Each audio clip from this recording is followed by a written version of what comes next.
going back to the immigration bill, I'll give you another example very quickly. I don't want to take up too much of your time. But let's look at HR 240. Representative Hanna. And I'm picking on him because he's my representative. He's our representative. This is the votes he says I want in Congress. This is the vote he says you want in Congress. This is what he is saying you want our government to do.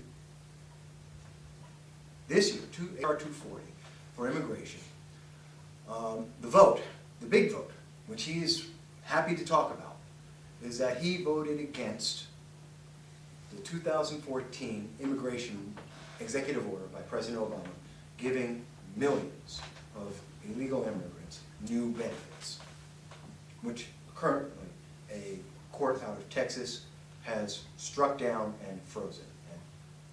And that's going to the court. Obviously, it will probably reach the Supreme Court. And he's happy to say he voted against that. He voted to stop President Obama. He fails to mention the other fact that also happened on that same day. Amendment 7. HR 240, Amendment 7. Nobody pays attention to the amendments that go on in Congress. Everyone listens to the headline. Amendment 7 said that the DREAM Act of 2012 would also be struck down because it is based on the same violation of the Constitution and the overreach of power of the President. And thus the DREAM Act is, because it is the same root, the same problem, it is invalid, it is unconstitutional, it is a violation of our law. For the same reason that in 2014 it is a violation of our law. That's Amendment 7. Representative Hanna voted for President Obama. So in effect, he has said, I believe the President can give benefits to a class of people, in this case, the children of immigrants. And I can give them rights and stop the law from being enacted against these people. The same as if he had said, all muggers, all bank robbers are now okay. We will not prosecute bank robbers as long as they're wearing brown on Wednesday. It's absurd, but it's the same logic. He said that, and Representative Hanna said, that's okay. But when he said the same thing in November and included into that and just expanded and said, the children of immigrants, oh, and their parents too. That's really all that was changed between the DREAM Act in 2012 and in 2014. What's the difference? And parents. That's it. You can stop the conversation right there. That's the expansion of the power, realistically. And Representative Hanna says, oh, no, now you've gone too far. Instead of just dealing with 3 million illegal immigrant children, now we've got parents too. Well, that's just, you've gone too far now. What changed? The same fundamental thing is still in force. The President doesn't have the power to do this. That's the argument that's in front of him. And he voted in that argument on both sides. So I ask you, gee, where do you stand? Well, it gets a little more complicated. Because as I said, they're voting on that right now. There was a, right or wrong, no matter how we want to look at it, the Senate, the Republicans in the Senate were faced with a challenge. The funding for the Department of Homeland Security was about to end at midnight tonight. Rather than put the safety of the nation at risk, I'm sure that's what they're going to say, they went with a clean vote, which means that it just passes. They're just funding it without having any question about President Obama's immigration executive orders.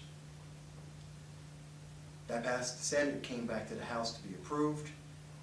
Republicans and Democrats turned it down. Stop. Republicans, because we cannot ignore when our president takes on powers as if he were a king in our democracy. And Democrats are upset because the condition that the Senate added in was that it would only be for 3 more weeks. so that we could still have this discussion, so that we could still get to the root of the problem and go forward. And Democrats said, no, no, no, we can't just do it for 3 weeks. We just have to let it go. Just let it go. Just forget about it. So in the House, neither side's happy. And at this moment, they're still out there. They're still voting on it. They're still ready to vote on it. They're still having a discussion. Now, while I mentioned Representative Hanna voted for H.R. 240, and he voted to block the president from being able to have this executive power that he should not have. Today, he voted for the clean bill. And I know this because it was vote, and give me a second. If you look it up on Google under the clerk of the House, you will see that votes excuse me, my day today, hang on, there it is. Roll call vote 104 and roll call vote 105 from today. Just came out, we just got the tally of the votes from the House itself. And he voted to abandon his earlier vote, his earlier partial vote on President Obama, and instead of saying, well, I can give him, I'm only going with him halfway, he's completely given that up, and he joined in the Democrats and said, I am in favor of the clean bill. I'm not faulting. That's not my point today. My question is, how many of our friends, how many of our neighbors know any of this?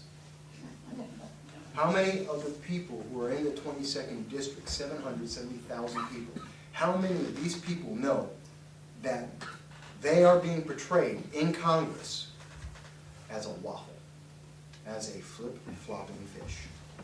Because that's what we're being represented as. That is the impression that Representative Hanna is presenting for us right now. We can't make up our minds. We don't know whether we think it's illegal for the president to do what he's done, so we think he can do it and he can't do it for the same exact reasons. We're willing to not fund the Department of the Government, and we're willing to fund it at the same time.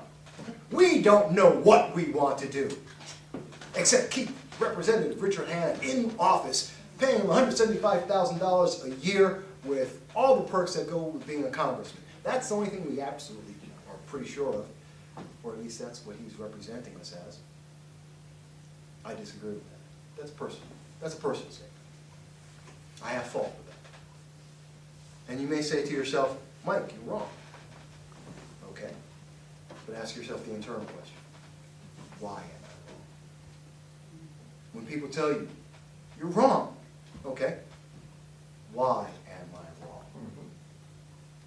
That's the one question we are not hearing anyone ask people that are not being presented out there, as we are being force-fed flyer after flyer from various politicians at all levels of government.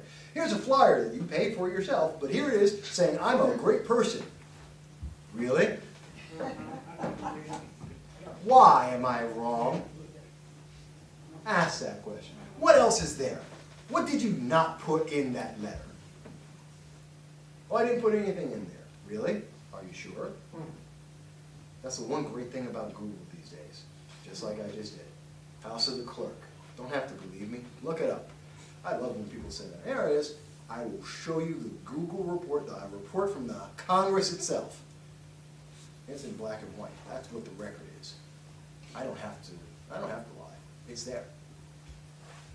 So if I leave you with any thoughts today, and I hope it's been inspirational, and that's my hope, is for it to have been inspirational, is that we have the greatest amount of power.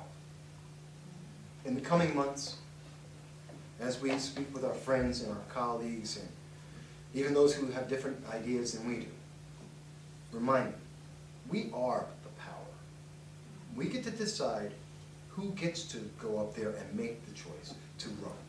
We get to decide who wins that race. We get to decide who gets to go to Congress and represent us. We get to choose whose voice is going to speak in Congress decisively as us. And while we will never get a person who is exactly like us, any individual, you're never going to get a clone of me or you or anyone out there. But we can get closer. And we can get better. I am sure we can get better than someone who picks both sides. That's my personal opinion. And anytime anyone says, well, you're wrong, just ask them, why am I wrong? And that's how we're going to make our government better. At least that's the idea I have right now. And I'm open to any ideas everyone else has. And I look forward to speaking to you all again over the months and years that we're all going to be together. Thank you. Thank you.